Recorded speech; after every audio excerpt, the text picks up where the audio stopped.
வாழிய பாரதம், வாழிய மணித்திருநாடு, வாழிய பாரத நாட்டின் சிற்பக்கலை அற்புதங்கள். உதிரமும் சிந்தையும் உரமாய் இட்டு உலராத மரமாய் உத்தமர் வரமாய் வாய்த்த பாரதம் போற்றுவோமே. அதை அக்கதை கற்றவர் மற்றவர் பேதமின்றி நினைவூட்டுவோமே. சிற்பங்களாய் சரித்திரம் வடித்தவர் படைத்ததை ரசித்திடவே தருவோமே. வேதாந்தம் சித்தாந்தம் தத்துவமாய் போதிக்கும் நம் கலை வடிவங்கள் தரிசிப்போமே. சித்தமும் நித்தமே கடந்ததை நினைந்திட நடந்ததை செதுக்கியோர் கலை வண்ணம் காண்போமே. கலையை யாகமாய் வளர்த்தோர் தரமாய் தரணிக்கு தந்த செல்வத்தை நிகழ்காலத்தில் அனுபவிப்போமே. புரட்டால் பகட்டும் வரட்டும் என வருங்காலம் இரட்டும் வழி துறந்து முன்னோர் வகுத்த பாதை படித்து பின்தொடர்வோமே. செல்வமும் புகழும் செல்வாக்கும் காண கணிதனாய் அளக்காமல் மனிதம் பேண மண்ணின் மகத்துவம் அறிவோமே. நம் பாரதத்தாய் வலிதாங்கி பிரசவித்த சக மானிடமே. உளம் வரித்தால் நமக்காக நம் முன்னவர் வரித்த பொற்காலம் காண்போமே. பாரம்பரிய நல்லறம் பற்றி யாக்கையின் வேட்கைகள் வென்றெடுப்போமே. சூதுகள் கடந்து சூட்சுமம் அணைந்து நீச்சங்கள் களைந்து வரலாற்றை உணர்ந்து மீட்சியே அடைவோமே. அதிகாரத்தை அகமழித்து அருங்கலையில் யாத்திருக்கட்டும் நம் மனமே. நல்லோர் நல்கிய கலாச்சார சீரை புல்லர் வழியில் தொலையாதிருக்கட்டும் குணமே. எண்ணத்தில் விதைப்போம் இத்தேசம் வடித்த எண்ணற்றோர் அர்ப்பணமே. எக்காலமும் நம்மை அளிப்போம் நம் தேசத்திற்கு சமர்ப்பணமே. ஏற்றால் ஒன்றுபட்டால் உண்டு வாழ்வு என்ற எண்ணமே. ஏற்றம் நம் வாழ்வில் நாளை திண்ணமே. வாழிய பாரதம், வாழிய மணித்திருநாடு, வாழிய பாரத நாட்டின் சிற்பக்கலை அற்புதங்கள்.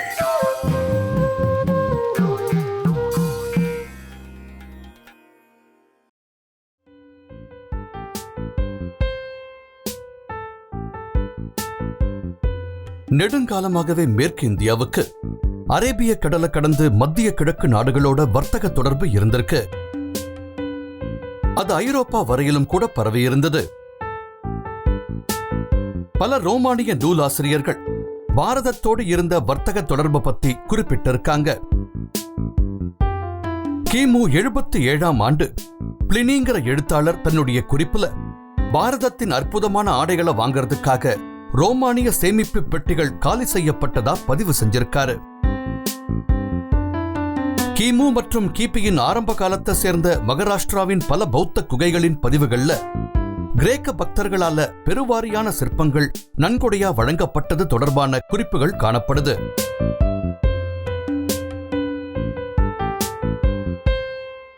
மேற்கு இந்தியாவை சேர்ந்த ராஜஸ்தான் மற்றும் குஜராத்தின் கலைப்படைப்புகள் காலப்போக்கில இந்த பிரதேசத்தின் மாநகர பாரம்பரியத்தை பிரதிபலிக்க ஆரம்பிச்சது. குஜராத் மாநிலத்தின் ஷாம்லாஜியில கண்டெடுக்கப்பட்ட 6ஆம் நூற்றாண்டை சேர்ந்த சிற்பங்கள் பலவித செழுமையான கலைப்பாங்குகளை வெளிப்படுத்துது. அந்த சிற்பங்களின் அழகு மிகுந்த அசைவு நிலைகள் குப்தர்களின் ஆரம்ப கட்ட ஆட்சி காலத்தை சேர்ந்த பாரம்பரியத்தின் நீட்டிப்பா விளங்குது. இந்த சிற்பங்களின் ஆடைகள்ல காணப்படுற ஏராளமான மடிப்புகள் இந்திய துணைக்கண்டத்தின் வடமேற்க சேர்ந்த காந்தாரத்தின் கலைப்பாங்க நினைவூட்டுது.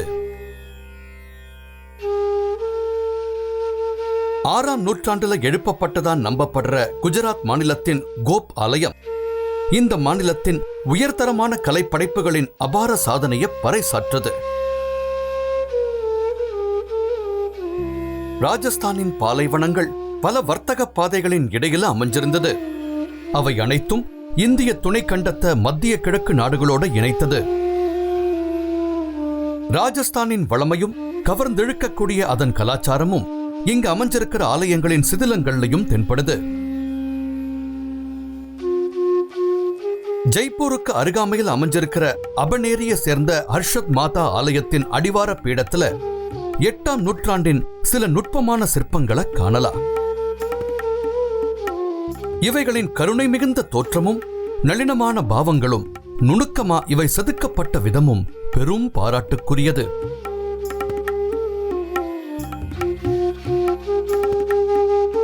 எட்டு மற்றும் 9ஆம் நூற்றாண்டுகளை சேர்ந்த 16 ஆலயங்கள் ஹோசியானில் குடிகொண்டிருக்கு. ஒரு காலகட்டத்தில் இந்த நகரம் பெரும் செழுமையோடு திகழ்ந்திருக்கணும்.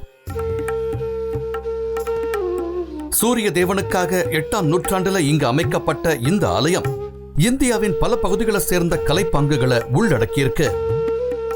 இங்க தேவி மகிஷாசுர மர்த்தினியின் அச்சுறுத்த வைக்கும் ஒரு சித்தரிப்பை காணலாம். தேவி துர்க்கை அரக்கண வதம் செய்யும் காட்சி இது. அந்த காலகட்டத்தின் இந்த சிற்பங்கள்ல ஒருவித அசைவு நிலையும் துடிப்பும் காணப்படுது. இது குப்தர்களின் ஆட்சி காலத்தை சேர்ந்த கலைப்பாங்கின் அம்சமான சலனமற்ற ஒரு இளைப்பாறும் நிலையை நினைவுபடுத்துது. இங்க 8ஆம் நூற்றாண்டின் ஏராளமான ஆலயங்கள் இறைவன் விஷ்ணு மற்றும் இறைவன் சிவபெருமானின் ஒன்றிணைந்த வடிவமான சுவாமி ஹரிஹரனுக்காக அர்ப்பணிக்கப்பட்டிருக்கு. நுட்பமா செதுக்கப்பட்ட இந்த வடிவங்கள்ல உயிரோட்டமும் இவைகளின் காலத்தை சார்ந்த கலை ரசனையும் பளிச்சிடுது. இதே ஹோசியான்ல 8ஆம் நூற்றாண்டுல உருவாக்கப்பட்ட ஒரு சமண சமயம் சார்ந்த ஆலயமும் இருக்கு. இங்கேயும் சில அபாரமான சிற்பங்கள் இடம் பிடிச்சிருக்கு. இண்டிக் தத்துவார்த்த கொள்கைகளில் கலைகளின் அழகும் நேர்த்தியும் அடிப்படை முக்கியத்துவம் வாய்ந்ததா விளங்குது. நமக்குள்ள மறைஞ்சிருக்கிற தெய்வீகத்தை தட்டி எழுப்பி எல்லா படைப்புகளுக்குள்ளையும் ஐக்கியமாகி இருக்கிற இறைத்தன்மையை நினைவூற்றுறதுதான் இந்த படைப்புகளின் நோக்கம். ஹோசியானின் மிக உயர்ந்த மலை உச்சியில அமையப்பெற்ற தேவியின் இந்த ஆலயமும் 8ஆம் நூற்றாண்டில்தான் எழுப்பப்பட்டதா. இதன் துவக்க காலத்தை சேர்ந்த சிற்பங்கள் புதியதோர் உலகத்திற்கு நாம பயணிக்கிறத போன்ற உணர்வு அளிக்குது. இதன் சமகாலத்தை சேர்ந்த பிற கலை படைப்புகளான தமிழ்நாட்டின் கழுகுமலையை சேர்ந்த சமண ஆலயங்கள் சார்ந்த சிற்பங்களும் ஒரிசா மாநிலத்தின் இந்து ஆலயங்களும் காட்சிப்படுத்துவதை போலவே இங்கேயும் சிங்க வடிவம் கொண்ட ஆக்ரோஷமான தோற்றங்கள் புலப்படுது.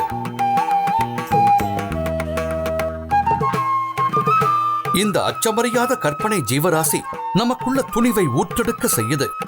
அந்த துணிவின் உதவியை கொண்டுதான் பெரும் ஞானத்தை அடையும் பாதையில நாம முன்னேற முடியும்.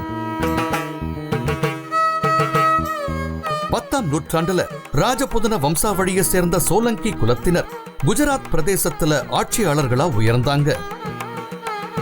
அவங்க தலைநகரான பாட்டன்ல அநேகமா 10ஆம் நூற்றாண்டின் பிற்பகுதியில உருவாக்கப்பட்டதா நம்பப்படுற ஏராளமான ஆலயங்கள் இருக்கு. அதுல சுனக்க சேர்ந்த நீலகண்ட மகாதேவர் ஆலயம் அதன் காலத்துல வளர்ச்சி பெற்று வந்த புதிய கலைப்பாங்குகளுக்கு சான்றா திகழுது. இது மிகச் சிறிய அளவிலான கட்டமைப்பா இருந்தாலும் உட்புறத்திலையும் வெளிப்புறத்திலையும் அருமையா செதுக்கப்பட்ட வேலைப்பாடுகளை இதுல காண முடியுது. இதன் சமகால கஜூராஹோவ்ல மிக நுட்பமா செதுக்கப்பட்ட ஆலய வடிவங்களின் பிரதிபிம்பமா இது திகழுது. சன்னிதானத்துக்கு மேற்புறம் ஒரு விமானத்தோட வட இந்திய பாங்குல இந்த ஆலயம் அமைக்கப்பட்டிருக்கு. இது ஒன்றிணைந்த பல சிகரங்களின் முகடுகளைப் போல தோற்றமளிக்குது. இந்த ஆலயத்துல பெரும் ஞானத்திற்கான இடம் உள்ளிருக்கும் கர்ப்ப கிரகமா இருந்தாலும் அந்த ஞான வடிவமான இறைவனின் பல தோற்றங்களை இந்த ஆலயத்தின் வெளிச்சுவர்கள் வெளிப்படுத்துது. நம்மை சூழ்ந்திருக்கிற உலகம் சார்ந்த அத்தனையுமே இந்த சுவர்கள்ல பிரதிபலிக்கப்பட்டிருக்கு. வடிவங்கள் பல வகையா இருந்தாலும் அனைத்துமே தெய்வீக சக்தியின் அம்சங்கள் தாங்கிற உண்மையை இவை எடுத்து கூறுது.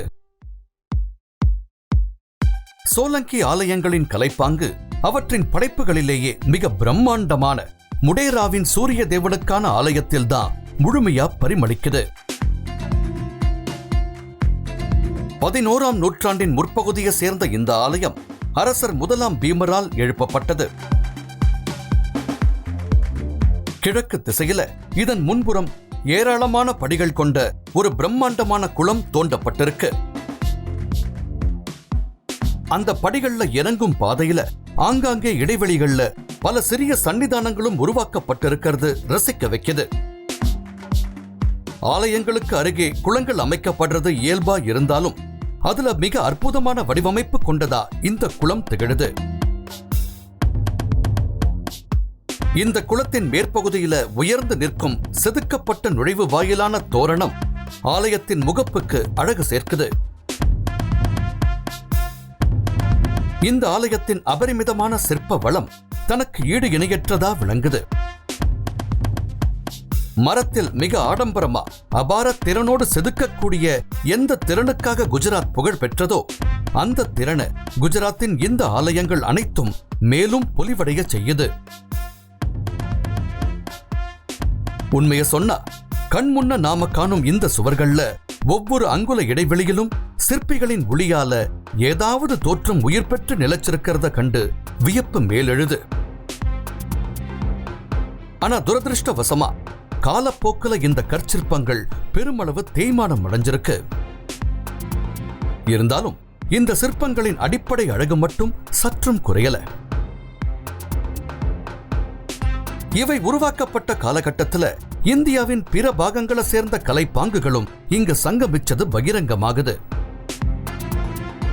பாட்டனுக்கு அருகாமையில வாட் நகர்னு அழைக்கப்படும் ஒரு பகுதியில 12ஆம் நூற்றாண்டின் முற்பகுதியைச் சேர்ந்த ஒரு ஆலயத்தின் தோரணா நுழைவு வாயில் கண்டெடுக்கப்பட்டிருக்கு. இதுல புலப்படும் விவரங்கள் மற்றும் நுட்பங்களில் கூட கல்லை விட சுலபமா கையாளக்கூடிய மர வேலைப்பாடுகளின் சாயல் இருக்கு.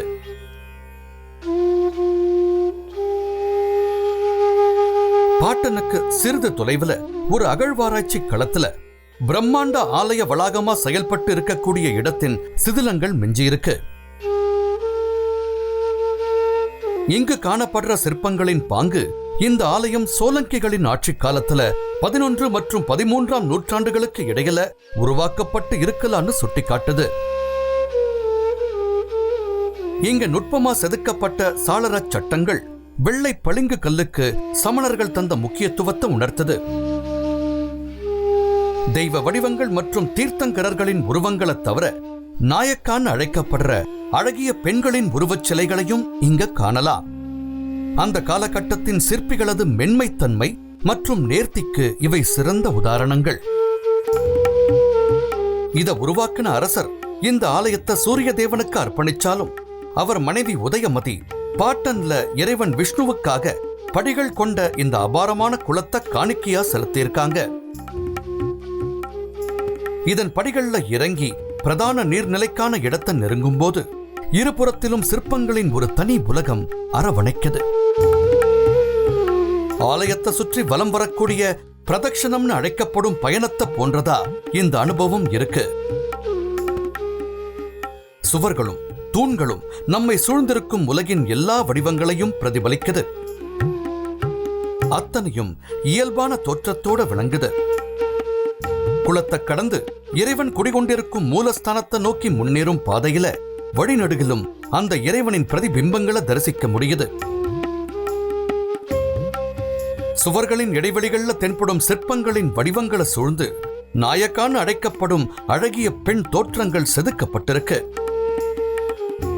கஜூராகோ குகைகள் மற்றும் பிற்காலத்துல கொனார்க் ஆலயத்திலும் காணப்படும் தோற்றங்களோடு இவை பொருந்தியிருக்கு. கரத்துல பந்தை ஏந்தி விளையாடும் நிலையிலும் கால் சதங்கை அணியும் பாங்கிலும் இன்னும் பல செயல்பாடுகளில் ஈடுபடும் நிலையிலும் சித்தரிக்கப்பட்டிருக்கிற நாயக்கா பெண்களின் முகபாவங்கள் மிக நளினமானவை. வெளித்தோற்றத்துல மட்டும் அழக வெளிப்படுத்தாம ஒரு உள்ளார்ந்த பேரழகோடு இவை அமைக்கப்பட்டிருக்கிற விதம் ஆச்சரியம் அளிக்குது. இந்த சிற்பங்களின் அழகும் நேர்த்தியும் இவைகளை கண்டு ரசிக்கும் பார்வையாளர்கள் மனதுல நற்தன்மைகளை விழிப்படைய செய்யுது. ஞான பாதையில நம்மை வழி நடத்துது. சலனங்களும் குழப்பங்களும் சூழ்ந்த வெளி உலகத்துல இருந்து தனித்திருக்கிற இந்த குளத்தின் மறுமுனையில இறைவன் விஷ்ணு அனந்தசயன பெருமாளா காட்சியளிக்கிறாரு. ஆதிசேஷன் மீது இளைப்பாரும் இறைவன் படைப்புகள் அனைத்தையும் காக்கும் பணியில ஈடுபட்டிருக்கிறதா ஒரு நம்பிக்கை. இந்த வடிவத்துல ஒரு நுட்பமான ஆழ்ந்த தத்துவம் அடங்கியிருக்கு. சேஷம்ங்கிற வார்த்தைக்கு மிஞ்சி இருப்பதுன்னு பொருள். ஆதிசேஷனுக்கு அனந்தன், அதாவது அழிவற்றவர்ங்கிற பொருள் கொண்ட பெயரும் உண்டு. சிற்பிகள் இந்த படைப்புகள்ல கையாண்டிருக்கிற பாங்கு முற்கால சிற்பக்கலை நளினத்தின் தொடர்ச்சியா இருக்கு. உடலின் அசைவு நிலைகள் மற்றும் திருத்தமா உடல் அங்கங்களை சித்தரிச்சிருக்கிற விதம் பாரதத்தின் மத்திய காலகட்ட பாரம்பரியத்தைச் சேர்ந்தது. இது போன்ற பாங்க அறிவு சார்ந்த வளர்ச்சிக்கு அடையாளமா விளங்குற வடிவங்கள் கொண்ட கிழக்கிந்திய நாளந்தாவின் பௌத்த கலை படைப்புகளிலும் காண முடியும். தொடர்ந்து வந்த நூற்றாண்டுகள்ல மேற்கு இந்தியாவில் அந்த மத்திய காலகட்ட பாரம்பரியம் மேலும் பெருகி சமண இலக்கிய சித்திரங்களோடும் ஒன்றிணைஞ்சு பொலிவு பெற்றது.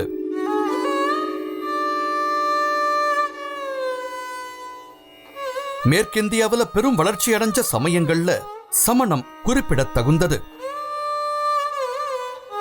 சமணம் யுத்தங்களுக்கும் வேறு எந்தவிதமான வன்முறைகளுக்கும் எதிராயிருந்தது. அமைதியான வர்த்தகத்தை மட்டுமே ஆதரிச்சது. குஜராத்தையும் ராஜஸ்தானையும் கடந்த வர்த்தக பாதைகள் அந்த பிரதேசங்கள்ல சமணர்கள் வளம் பெற அஸ்திவாரம் அமைச்சது.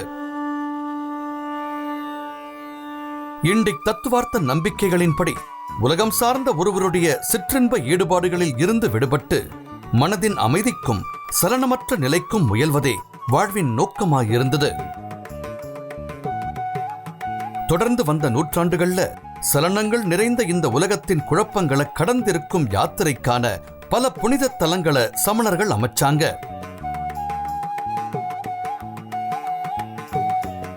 இந்தியாவின் மற்ற சமய நம்பிக்கைகளைப் போல சமணத்தின் அடிப்படை கொள்கையும் அஹிம்சைதான். அதாவது இன்னா செய்யாமை மற்றும் தவம், அதாவது தியானம். சமண சமய கோட்பாடுகளின்படி இன்னா செய்யாமைங்கிற கொள்கை எல்லைகளற்றது. மிக தீவிரமான விவாதங்களை கூட சமணர்கள் ஒரு வன்முறையாத்தான் கருதுவாங்க.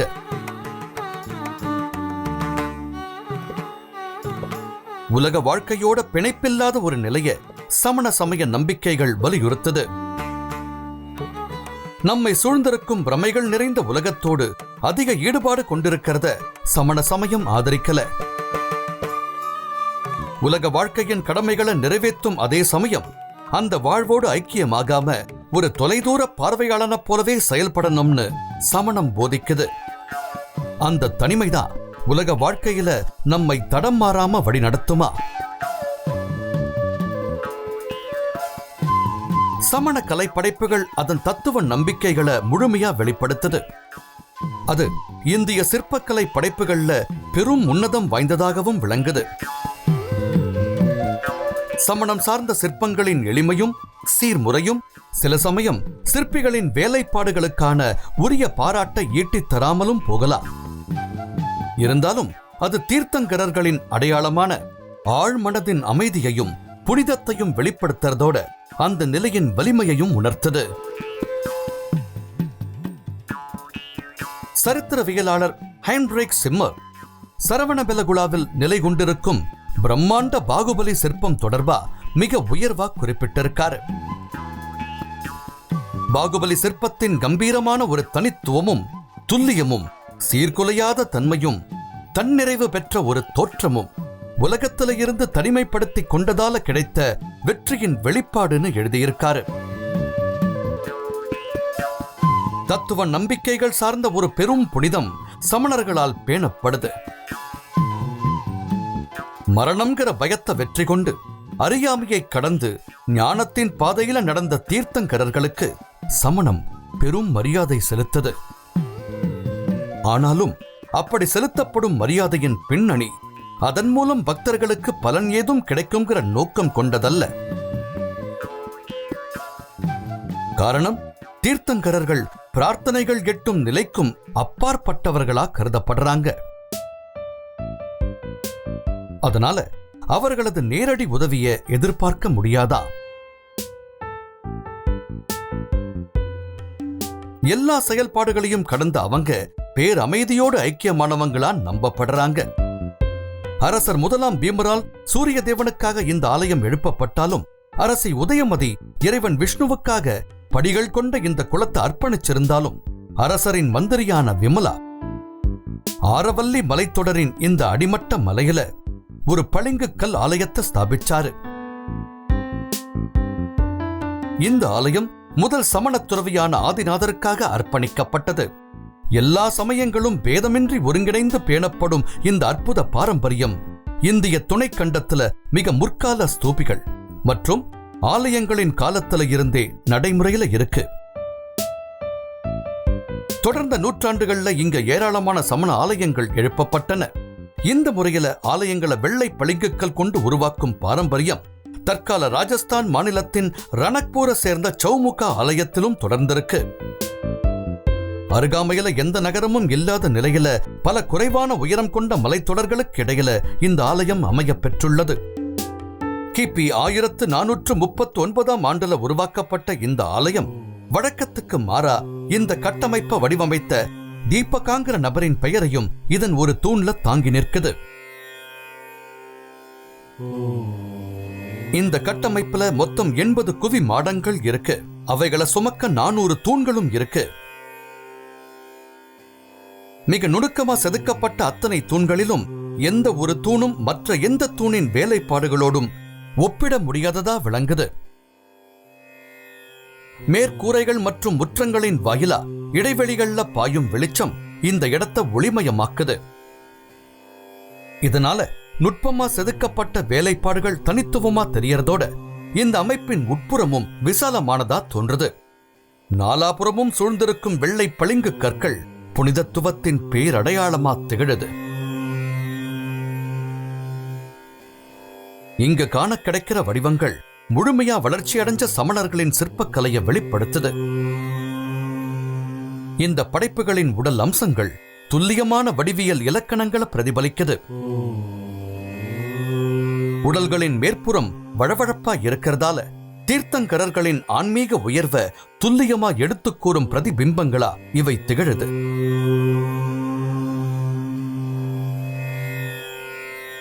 அடையாள சின்னங்களா விளங்கும் சிற்பங்களை தவிர துணை சிற்பங்களும் கவனத்தை ஈர்க்குது.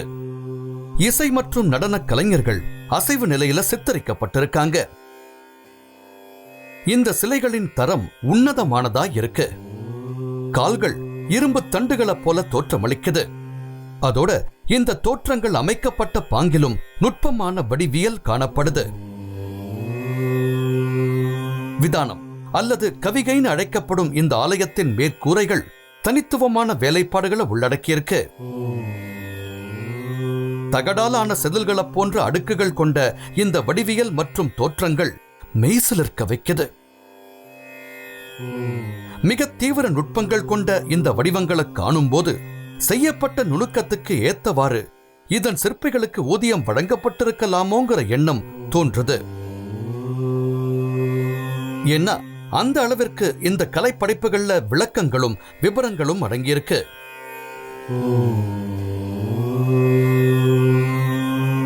சமண சமயத்தின் நம்பிக்கைகளை ஆணித்தரமா வெளிப்படுத்தக்கூடிய இன்னொரு தலம் குஜராத் மாநிலத்தின் பாவ் நகர்ல இருந்து சுமார் 35 கிலோமீட்டர் தொலைவுல சத்ருஜயம் மலையில் அமைஞ்சிருக்கிற ஆலய நகரமான பலிதானா. இந்த ஆதிநாதர் ஆலயம் கிபி 960 ஆண்டு எழுப்பப்பட்டது. மீண்டும் 1530 ஆண்டுல இந்த ஆலயம் மறுகட்டமைப்புக்கு உள்ளாச்சு. இடையில ஒரு பள்ளத்தாக்கு கொண்ட 2 மலைச்சிகரங்களுக்கு மேல எழுப்பப்பட்ட இந்த புனித தலம் என்றென்றும் குன்றாமல் பெருகும் பக்தியின் மகத்துவத்தை உரத்து ஒலிக்குது. பெரியதும் சிறியதுமா இங்க ஏறத்தாழ 500க்கும் மேற்பட்ட ஆலயங்கள் அமைஞ்சிருக்கு. அவைகள்ல 7000க்கும் மேற்பட்ட தெய்வீக வடிவங்கள் வழிபடப்படுது. மெய்சிலிர்க்க வைக்கும் ஒரு தனி உலகமா திகழும் இந்த தலத்துல ஆன்ம பலமும் அதன் பேராற்றலும் கொண்டாடப்படுது. பொருளாசையில இருந்தும் அன்றாட வாழ்வின் கவலைகள்ல இருந்தும் விடுபட விரும்புவோருக்கு இந்த தலம் ஒரு வரப்பிரசாதமா நீடிக்குது.